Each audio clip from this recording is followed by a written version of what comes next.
India Pay PAN card application demo వీడియోకు స్వాగతం. ముందుగా ఇండియా పే యాప్ లేదా వెబ్ పోర్టల్లో లాగిన్ అవ్వండి. డాష్బోర్డ్లో ఉన్న అప్లై పాన్ ఎన్ఎస్డిఎల్ ఆప్షన్పై క్లిక్ చేయండి. తర్వాత న్యూ పాన్ అప్లికేషన్ ఆప్షన్ను ఎంచుకోండి. అప్లికేషన్ మోడ్లో ఈ-సైన్ స్కాన్ బేస్డ్ ఆప్షన్ను సెలెక్ట్ చేయండి.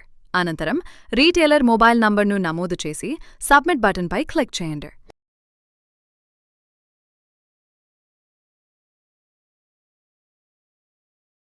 ఇప్పుడు మీరు పాన్ కార్డ్ అప్లికేషన్ పేజీకి రీడైరెక్ట్ అవుతారు. ఇక్కడ రీటైలర్ రిజిస్టర్ చేసుకోవాల్సి ఉంటుంది.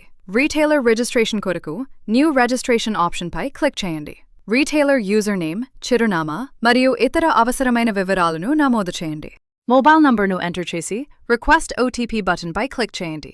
మొబైల్కు వచ్చిన ఓటీపీను నమోదు చేసి వాలిడేట్ ఓటీపీ బటన్పై క్లిక్ చేయండి. తర్వాత రీటైలర్ ఈమెయిల్ అడ్రస్ను నమోదు చేసి రిక్వెస్ట్ ఓటీపీ బటన్పై క్లిక్ చేయండి. ఈమెయిల్కు వచ్చిన ఓటీపీను నమోదు చేసి వాలిడేట్ ఓటీపీ బటన్పై క్లిక్ చేయండి. వివరాలు సరిచూసుకుని సబ్మిట్ బటన్పై క్లిక్ చేయండి.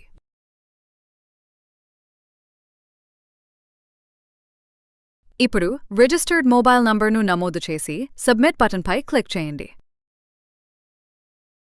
మొబైల్కు వచ్చిన ఓటీపీను నమోదు చేసి మళ్ళీ సబ్మిట్ బటన్పై క్లిక్ చేయండి. ఇప్పుడు new PAN application page open అవుతుందా, అనగా ఇక్కడ కస్టమర్ వివరాలను నమోదు చేయాల్సి ఉంటుందా.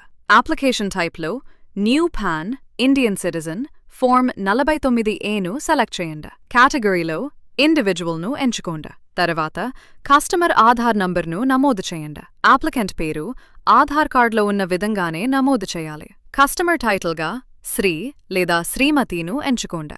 లాస్ట్ నేమ్లో ఇంటి పేరును, ఫస్ట్ నేమ్లో వ్యక్తి పేరును నమోదు చేయండి. ఆ తర్వాత పుట్టిన తేదీ మరియు జెండర్ ఎంపిక చేయండి.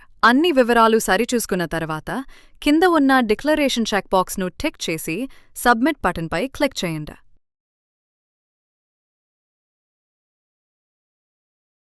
అప్లికేషన్ విజయవంతమైనట్లయితే సిస్టమ్ సక్సెస్ పేజ్కు రీడైరెక్ట్ చేస్తుంది. స్క్రీన్పై చూపబడే రిసీట్ లేదా ఆక్నాలెడ్జ్మెంట్ను ప్రింట్ తీసుకుని భద్రపరచుకోండి.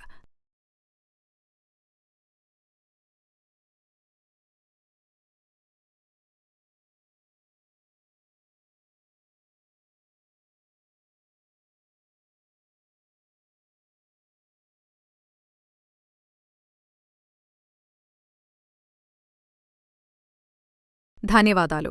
మరిన్ని వివరాల కోసం ఇండియా పే కస్టమర్ కేర్ను సంప్రదించండి.